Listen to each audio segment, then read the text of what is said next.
ان کو دین کی باتیں سمجھاتے ہیں، دین کی باتیں بتلاتے ہیں۔ اے لوگوں، تم کلمہ پڑھ لو، تم کامیاب ہو جاؤ گے۔ تم ایک اللہ کی عبادت کرو، تم درختوں کی پوجا مت کرو، تم پتھروں کی پوجا مت کرو۔ ایک پوجا کرنے والی ذات صرف ایک ہے، عبادت کرنے والی ذات صرف ایک ہے۔ مکہ والوں نے پیغمبر کی بات کو نہ مانا، پیغمبر کو بڑی تکلیف ہوئی۔ پیغمبر نے ارادہ کیا چلو مکہ والے نہیں مانتے ہیں، ہم طائف جا کر کے دین کو پھیلاتے ہیں، طائف جا کر دین کی دعوت دیتے ہیں، طائف جا کر کے کلمے کی دعوت دیتے ہیں۔ پیغمبر نے مکہ سے نکل کر کے طائف جانے کا ارادہ کر لیا اور جا رہے ہیں۔ پیغمبر صلی اللہ علیہ وسلم طائف پہنچتے ہیں۔ مکہ سے طائف تھوڑے فاصلے پر تقریباً 50 کلومیٹر کا راستہ ہے۔ میرے بھائیوں، پیغمبر طائف جاتے ہیں، اللہ اکبر، سرداروں سے ملتے ہیں۔ اے سرداروں، میں اللہ کا پیغمبر محمد الرسول اللہ بن کر کے آیا ہوں، مجھے اللہ نے نبوت عطا کی ہے، میں اللہ کا آخری نبی بن کر کے آیا ہوں۔ میں تم سے بس اس لیے آیا ہوں کہ تم کلمہ لا الہ الا اللہ محمد الرسول اللہ کہہ لو، تم ایک اللہ کی عبادت کرو، تم ایک اللہ کی پوجا کرو، تم ایک اللہ کے سامنے اپنے سر کو جھکاؤ۔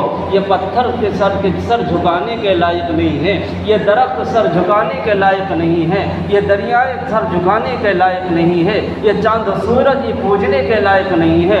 سرداروں نے محمد کی بات کو نہ مانا، بلکہ مذاق کیا کہ اللہ نے تمہیں کیسے نبی بنا دیا؟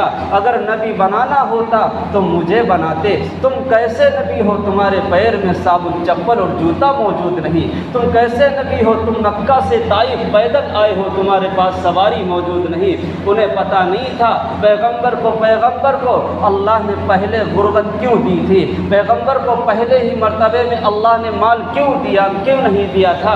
میرے بھائیوں، اگر پیغمبر کو شروع ہی سے اللہ دولت والا بنا دیتا، شروع ہی سے گاڑی بنگلے والا بنا دیتا، تو کفار و مشرکین کہہ سکتے تھے کہ ان پر جو ایمان لا رہے ہیں وہ پیسے اور دولت کی لالچ میں لوگوں نے اسلام قبول کیا ہے۔ محمد کو جنہوں نے محمد مانا ہے یہ صرف دولت کی وجہ سے مانا ہے، محمد کو جنہوں نے رسول مانا ہے انہوں نے صرف دولت کی وجہ سے مانا ہے۔ اللہ نے اس اعتراض کو پہلے ہی ختم کر دیا کہ محمد کو شروع میں دولت نہیں دی، اور کہہ دیا کہ محمد تو غریب ہے، لیکن ماننے والے جو آئیں گے وہ صرف عشق مصطفیٰ میں مانیں گے تو صرف عشق رسول میں مانیں گے۔ اللہ اکبر کہا، اگر پیغمبر بنانا ہوتا تو ہم تو یہاں کے بڑے بادشاہ ہیں، ہمارے پاس اعلیٰ قسم کی سواریاں ہیں، ہمارے پاس اچھے کپڑے موجود ہیں۔ انہوں نے پیغمبر کی جب بات کو نہ مانا، پیغمبر سرداروں کے پاس سے ہٹ کر طائف والوں کی عوام میں چلے گئے۔ کم سے کم عوام کو تو سمجھائیں، عوام کو سمجھانے لگے، غریبوں کو سمجھانے لگے۔ اور تاریخ میں آتا ہے پیغمبر کو سب سے زیادہ لوگ ماننے والے جو نکلے وہ غریب طبقے کے لوگ تھے، غربا مساکین تھے، کمزور لوگ تھے، جنہوں نے پیغمبر کی بات کو پہلے مانا۔ لیکن طائف کے اندر اللہ کے پیغمبر دین کی دعوت دیتے رہے، ایک ہفتے تک دعوت دیتے رہے، کسی نے محمد کی بات کو نہ مانا۔ افسوس کے ساتھ جب واپس ہونے لگے، طائف کے سرداروں کو پتہ چلتا ہے، میرے بھائیوں ذرا اس بات پر غور کرنا اور پتہ چل جائے گا کہ جس کلمے کو ہم لیے بیٹھے ہوئے ہیں، جس قرآن کو لیے بیٹھے ہوئے ہیں، یہ ہمیں وراثت میں مل گیا ہے، ہائے ہائے اس کی خاطر محمد کے ساتھ کیا کیا جا رہا ہے۔ ایک ہفتے کے بعد جب واپس آتے ہیں، سرداروں کو پتہ چلتا ہے کہ محمد الرسول اللہ جو واپس جا رہے ہیں۔ اللہ اکبر، سرداروں نے وہاں طائف کے نوجوانوں کو بلایا اور نوجوانوں سے کہا کہ تم اس شخص کے جو محمد ہونے کا دعویٰ کرتا ہے اس کے چہرے انور پر پتھر چلاؤ، اس کے اوپر پتھر کی بارش کر دو اور اس کو مارتے ہوئے یہاں سے نکال دو۔ میرے بھائیوں، شکاری کتے پیچھے دوڑائی، ان نوجوانوں نے محمد کے چہرے پر پتھر مارے ہیں، ان نوجوانوں نے محمد کی پنڈلیوں پر پتھر مارے ہیں۔ پیغمبر آگے بھاگتے ہوئے جا رہے ہیں، دوڑتے ہوئے جا رہے ہیں، پیچھے سے یہ قافلہ نوجوانوں کا محمد کو مارتا ہوا جا رہا ہے۔ ہائے ہائے کتنے بڑے بڑے پتھر لوگوں نے مارے ہیں، شکاری کتے پیچھے دوڑا دیے ہیں۔ تاریخ میں آتا ہے جب محمد نے پیچھے پلٹ کر چہرہ کیا ہے، شکاری کتوں کی نظر جب محمد کے چہرے پر پڑتی ہے، تاریخ میں آتا ہے شکاری کتے واپس چلے گئے، انہوں نے محمد کی سیرت کو سمجھ لیا، انہوں نے پیغمبر کے چہرے کو پہچان لیا، انہوں نے محمد کے چہرے کو سمجھ لیا۔ شکاری کتے تاریخ میں آتا ہے واپس چلے گئے، لیکن انسانی قسم کے نوجوان کتوں نے پیچھا نہیں چھوڑا، انہوں نے محمد کے چہرے کو نہیں پہچانا، انہوں نے محمد کی صورت کو نہیں پہچانا۔ اللہ اکبر، وہ پتھر مارتے ہوئے لے جا رہے ہیں۔ کس کے اوپر پتھر مار رہے ہیں؟ جس کے وجود کی میرا رب قسمیں کھاتا ہے، لعمرک تیری عمر کی قسم، جس کے قول کی میرا اللہ قسمیں کھاتا ہے، وقیلی ہی تیرے قول کی قسم، جس کے چہرے کا میرا رب قسمیں کھاتا ہے، والضحیٰ تیرے چہرے کی قسم، جس کے زلفوں کی باری آتی ہے تو رب کہہ دیتا ہے واللیل اذا سجا، ہے اس کے چہرے پر مار رہے ہیں جس کو کبھی تو یا اللہ یا ایھا المزمل کہہ کر پکارتا ہے، کبھی تو یا ایھا المدثر کہہ کر پکارتا ہے، جس کے شہر کی میرا رب قسمیں کھاتا ہے، لا اقسم بہذا البلد وانت حل بہذا البلد، جس کی رسالت کی اللہ گواہی دیتا ہے اور قسم کھاتا ہے یاسین والقرآن الحکیم انک لمن المرسلین، ہائے ہائے جس کے بارے میں اللہ کہتا ہے وَلَسَوْفَ يُعْطِيكَ رَبُّكَ فَتَرْضَىٰ، کہ ساری دنیا کے لوگ، اللہ کہتا ہے ساری دنیا کے لوگ مجھے راضی کرنے میں لگے ہیں اور میں تو صرف محمد کو راضی کرنے پر لگا ہوں۔ اس ہستی پر مار رہے ہیں پتھر، اس ہستی کے اوپر چلا رہے ہیں پتھر۔ ان طائف والوں نے پتھر چلا دی میرے بھائیوں، پیغمبر کی پنڈلیاں پھٹ گئیں، پیغمبر کا جسم پھٹ گیا، پیغمبر جو جوتی پہنے ہوئے تھے اس جوتی کے اندر خون جب چلا گیا اور نکل نہیں پایا، جوتی کے اندر خون بھر گیا، پیغمبر کی جوتیاں چشپا ہو گئیں، چپک گئیں، بے ہوش ہو کر گر جاتے ہیں۔ پیغمبر کے ایک صحابی حضرت حارثہ، زید بن حارثہ نے پیغمبر کو اپنے اوپر اٹھایا اور دوڑ لگائی، ان ظالموں نے پھر بھی نہیں مانا، دیکھا پیغمبر بے ہوش ہو گئے، ان نوجوانوں نے کھڑا کیا ہے محمد کو، پھر پتھر چلائے ہیں، پیغمبر کو ہوش آیا ہے، پھر دوڑ لگائی ہے، ان نوجوانوں نے پھر بھی نہیں مانا ہے۔ جب پیغمبر بہت دور نکل گئے ہیں، حضرت زید بن حارثہ نے فوراً پیغمبر کو اپنے اوپر لادا اور اپنے اوپر کرنے کے بعد میں فوراً بھاگے اور ایک باغ میں جا کر کے عتبہ بن ربیعہ کے باغ میں چلے گئے۔ وہ باغ بھی میرے بھائیو دشمن کا تھا، اس باغ میں چلے گئے۔ بتاؤ جب پیچھے دشمن لگ جائیں، انسان بھاگ کر تو کہیں پہ چھپے گا، انسان بھاگ کر کہیں تو جائے گا۔ ہائے ہائے ایسے چہرے پر پتھر چلے ہیں، تاریخ میں ایسے پتھر آج تک کبھی نہیں چلے ہیں اور نہ قیامت تک کبھی ایسے ہستی پر پتھر چل سکتے ہیں۔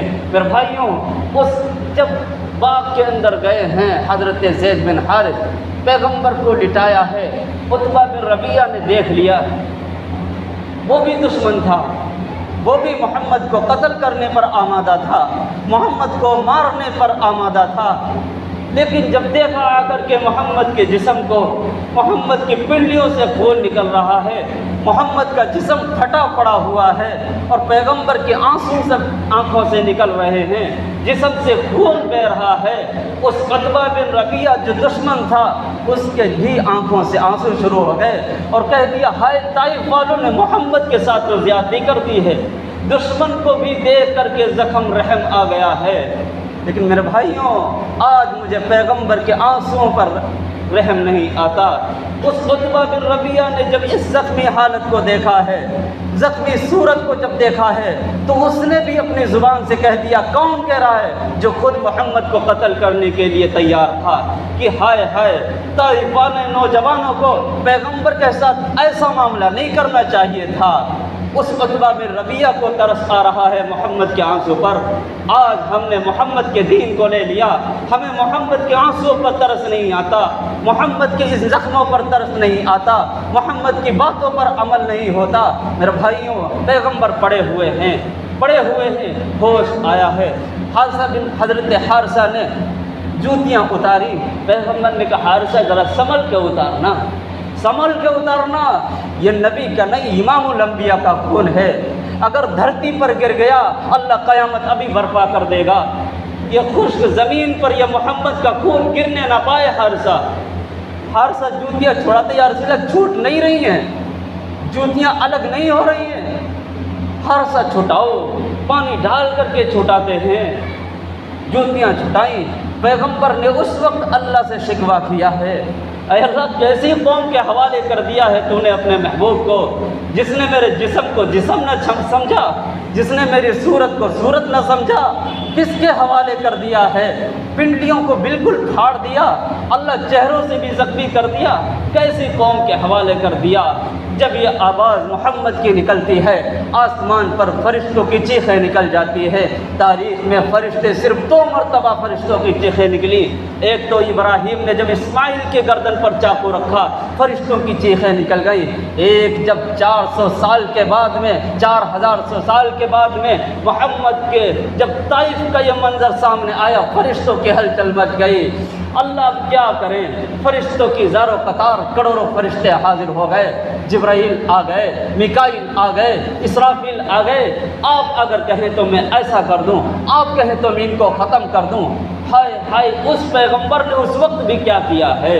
یہ سبق دینا تھا ہمیں دنیا والوں کو، یہ سبق دینا تھا آج کے اپنے مسلمان نوجوانوں کو کہ کبھی بھی تمہارے دین کی خاطر مشقت اگر آ جائے اس دین کو کبھی تم نہ چھوڑنا، کلمے کی خاطر اگر تمہیں گھر سے بے گھر کر دیا جائے کبھی کلمہ نہ چھوڑنا۔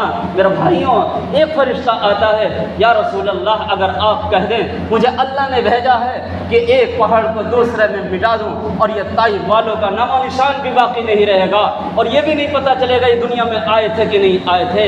ہائے ہائے، ہم اگر ہوتے یا آپ اگر ہوتے اب تک قیامت آ چکی ہوتی، دنیا ختم ہو چکی ہوتی، سورج ٹوٹ گیا ہوتا، چاند ختم ہو گئے ہوتے، لیکن میرے محبوب کیا فرماتے ہیں؟ اللہ دیکھ رہا ہے، ہاں اللہ دیکھ رہا ہے۔ میرے اللہ سے کہہ دینا محمد ظالم بن کر نہیں آیا، محمد بدلہ لینے کے لیے نہیں آیا، وما ارسلناک الا رحمت للعالمین، محمد تو رحمت بن کر کے آیا ہے۔ میں کچھ نہیں کہتا، میں دعا کرتا ہوں یہ نہیں تو ان کی نسلیں انشاءاللہ ایمان لائے گی۔ مجھے نہیں بدلہ لینا ہے، اسرافیل واپس چلے جاؤ، میکائیل واپس چلے جاؤ، سارے فرشتے چلے جاؤ، نہیں محمد تو بد دعا دینے کے لیے نہیں آئے، محمد تو رحمت بن کر کے آئے ہیں۔ اگر یہ ہمارا انہوں نے کہنا نہیں مانا، انہوں نے ہمارے پیروں کو زخمی کیا ہے، لیکن یاد رکھنا محمد دعا کرتا ہے انہی کے نسلوں سے انشاءاللہ ایمان والے افراد تیار ہوں گے۔ تو تاریخ میں آتا ہے اس کے بعد بھی اتنے بڑے بڑے جید وہاں پر عالم دین اور دین پر چلنے والے تیار ہوئے، تاریخ ان کے ناموں کو آج بھی فراموش نہیں کر رہی ہے۔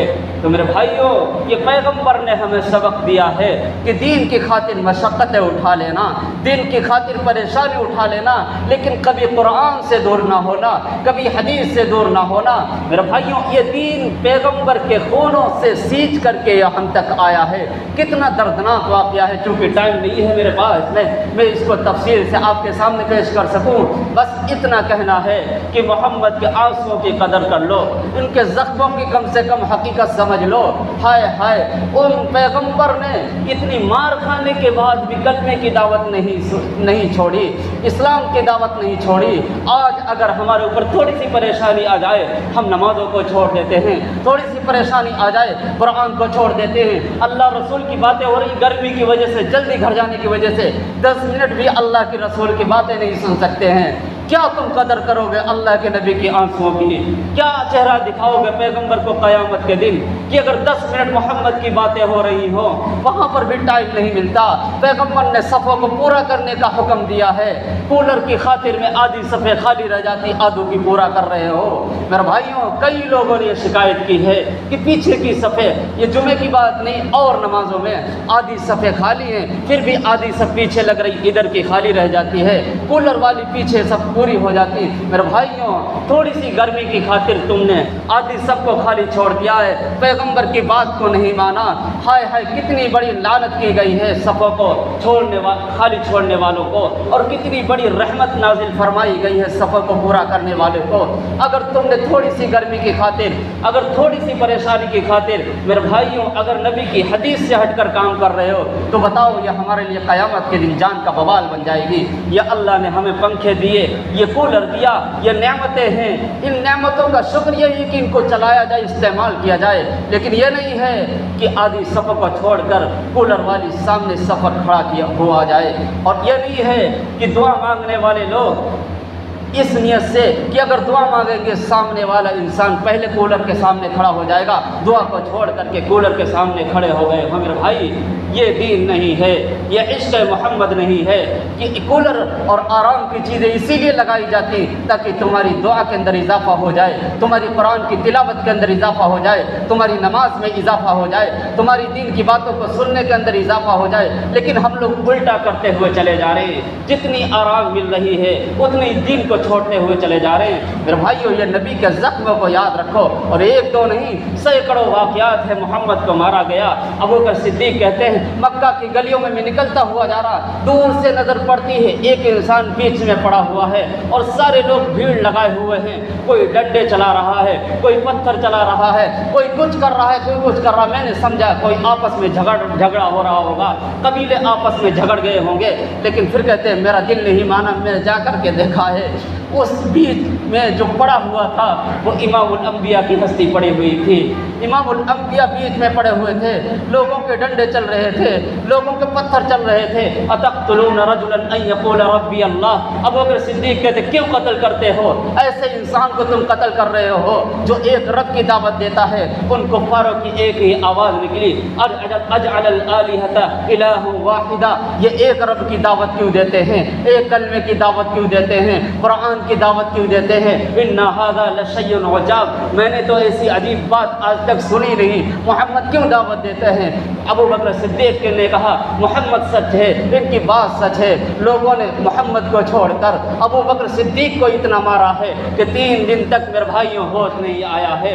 کس وجہ سے مارا ہے؟ دین کی خاطر ابوبکر کو مارا، 3 دن تک ہوش نہیں آیا ہے۔ تیسرے دن جب ہوش آیا، ماں سرہانے کھڑی، بیٹا ابوبکر سے کہہ رہے بیٹا دوا کھا لے، بیٹا تھوڑا سا دودھ لے لے، 3 دن سے پیٹ میں کوئی کھانے کی چیز نہیں گئی، تیرا جسم لاغر ہو گیا ہے، دبلا ہو گیا ہے۔ میرے بھائی ابوبکر کی زبان سے کیا آواز نکلتی ہے؟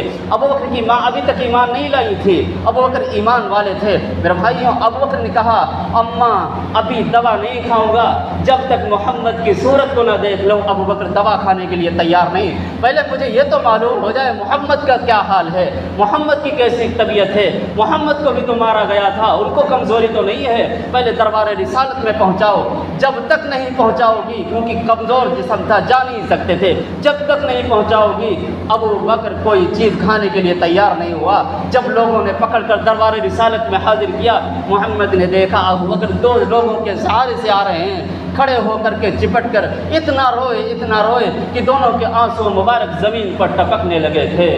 میرے بھائیوں، اس دین کو ہم پکڑ لیں، قرآن کو مضبوطی سے پکڑ لیں، نماز کو مضبوطی سے پکڑ لیں۔ اگر نہیں پکڑا، اس کھلے محفل میں میں آپ سے کہنا چاہتا ہوں، کسی سے پوچھ لینا، اللہ قیامت کے دن محمد رسول اللہ کو سامنے کھڑا کر کے تم سے سوال کریں گے، جواب نہیں دیا جائے گا۔ اللہ پاک ہم سب کو عمل کی توفیق عطا فرمائے اور دین پر چلنا آسان فرمائے۔